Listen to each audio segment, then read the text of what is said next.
Boa noite a todos, turma da leitura compartilhada, sejam bem-vindos. Muito obrigada a todos que me acompanham. Estamos no último capítulo do livro Jesus, o maior psicólogo que já existiu, dando continuidade ao capítulo 11, com o tema Você não é Deus. Aspas.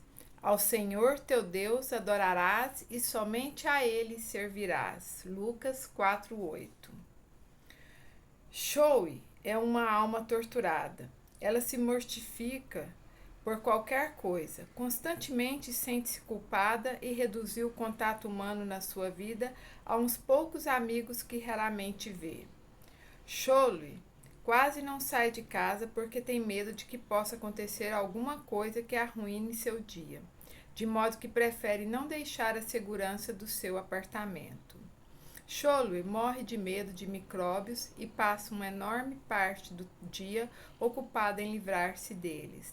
Ela precisa certificar-se de que suas mãos estão limpas, lavando-as repetidas vezes. Não convida ninguém para ir ao seu apartamento, porque se alguém tocar em algum objeto seu, deixará micróbios neles e ela será forçada a limpá-los repetidas vezes. Choe sofre de um distúrbio obsessivo-compulsivo. Ela não percebe, mas os micróbios não são seu verdadeiro inimigo. Ela teve boas razões para sentir medo muitas vezes, mas isso começou muito antes de ela pensar em micróbios. Choe foi criada como filha única, em uma casa onde seus pais brigavam constantemente. Ela consegue lembrar-se que chorou muitas noites até conseguir dormir, com um medo terrível de que alguém se machucasse e seus pais acabassem se divorciando. Choe temia que o seu mundo fosse desmoronar e não tinha a menor ideia do que faria se isso acontecesse. Aspas, por favor, Deus. Ela rezava todas as noites. Prometo ser uma boa menina pelo resto da vida se você fizer com que eles parem de brigar.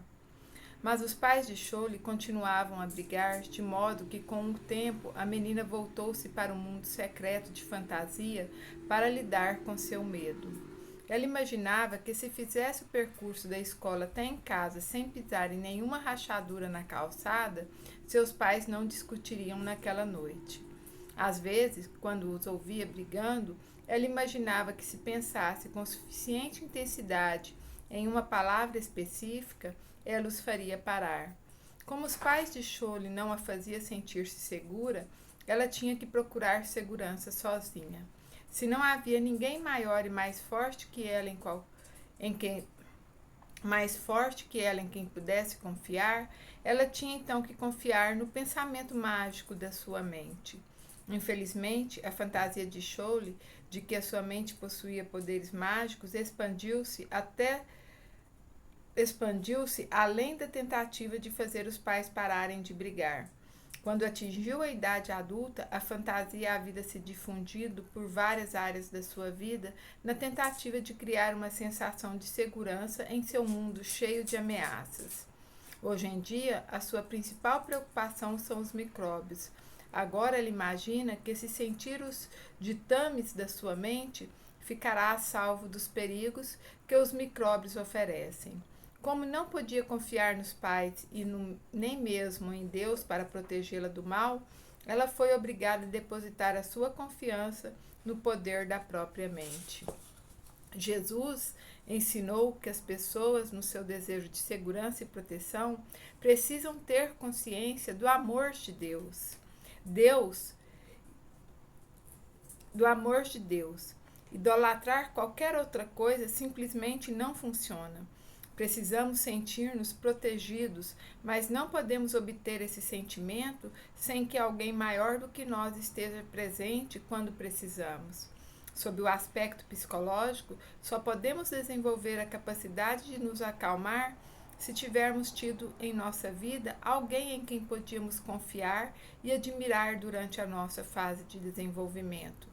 Jesus queria que as pessoas depositassem a sua confiança em Deus, porque é exatamente disso que elas precisam para conseguir a paz interior. Quem é mais capaz de nos fazer sentir seguros do que o Criador do universo? Scholl tentou venerar o poder da própria mente, e isso só levou em direção à angústia e ao medo. Jesus ensinou que não devemos adorar a Deus em proveito dele, e sim em nosso benefício. Princípio espiritual: venerar a própria mente é servir a um Deus muito pequeno. Tema: a chave para a espiritualidade.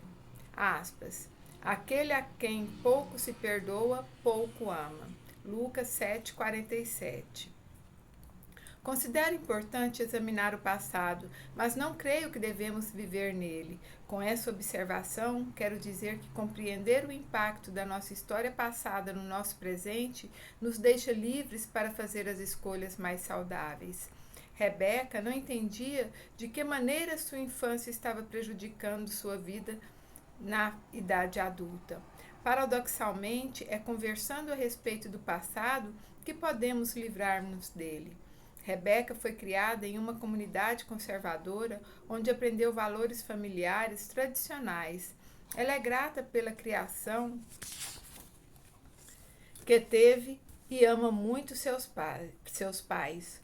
O único fato da infância e adolescência que ela se recusa a ver como problemático é que a sua única irmã, Sabrina, era deficiente mental.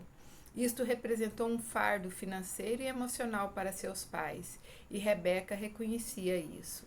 Ela sempre admirou a dedicação e a maneira abnegada com que eles cuidavam de Sabrina. Aspas, eles sempre foram tão bons, é como Rebeca descrevia os pais. Quero dizer, eu sei como era difícil lidar com Sabrina e com tudo mais, mas eles nunca se queixavam. Nem uma única vez ouvi algum dos dois falar como se lamentasse alguma coisa. Meus pais são incríveis. Essa dedicação, porém, criou um problema para Rebeca. Como nunca ouviu os pais se queixarem, ela acreditava que se reclamasse de qualquer coisa estaria errada. Mas ela tinha queixas com relação ao tempo e à energia que os pais despendiam para cuidar de Sabrina, e ao fato de sentir-se responsável pela irmã quando os pais não estavam por perto. Rebeca secretamente sentia-se por não ter sido criada em um lar normal ao qual pudesse convidar os amigos sem envergonhar-se. Rebeca nunca foi capaz de admitir esse sentimento na frente dos pais. Aspas. Afinal de contas, veja bem tudo o que eles fizeram. Sinto-me muito mal. Eu acho horrível sentir ressentimento de uma irmã mentalmente deficiente. Quero dizer, eu tive sorte. Sou esperta e normal. Afinal, posso dizer que, graças a Deus, eu escapei. Rebeca sentia-se terrivelmente culpada por seus sentimentos em relação a Sabrina. Ela se achava uma pessoa má por sentir-se assim. A terapia de Rebeca obrigou-a a frequentar outra tarefa difícil. Para ficar curada dos sentimentos dolorosos que tinha dentro de si, ela teria que conceder o perdão à pessoa mais difícil de perdoar, ela mesma. Ela precisava aceitar-se e perdoar a si mesma, por ressentir-se de Sabrina, por desejar que os pais lhe tivessem dado mais do que ela recebera e por ser a filha normal. Ela tinha que aceitar esses sentimentos como naturais e descobrir que não somos culpados por aquilo que sentimos, mas pelos atos que cometemos quando prejudicam os outros. Para amar a si mesma e aos outros do jeito aberto e vulnerável que desejava, Rebeca teria que remover o muro da culpa e ressentimento ao redor de seu coração. Perdoar a si mesma era uma única maneira de fazer isso. A forma mais profunda de perdão é um processo de compreensão que exige esforço e mudança interior. Para chegar a este ponto, é necessário um processo mais ou menos longo. Quanto mais tomamos consciência de nossos sentimentos e os entendemos, mais podemos mudar de ideia e mais profundamente somos capazes de perdoar. Felizmente, Rebeca foi capaz de dedicar-se à terapia e o processo de perdoar a si mesmo está caminhando muito bem. Exatamente como Jesus previu.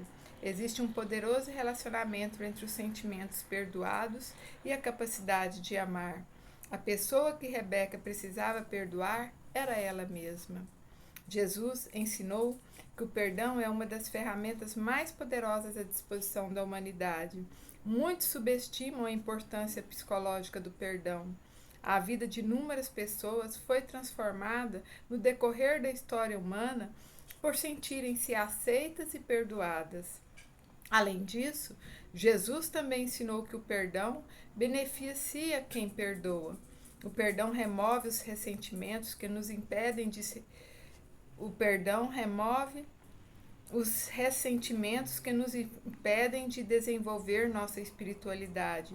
Como Rebeca descobriu a frase, aspas, a quem pouco se perdoa, pouco ama, é especialmente verdadeira quando somos nós mesmos a pessoa que precisa de perdão. Repito, como Rebeca descobriu a frase, aquele a quem pouco se perdoa, pouco ama.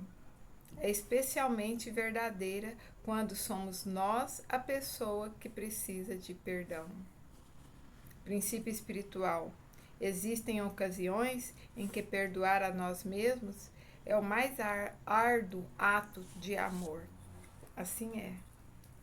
Boa noite, boa semana, gratidão.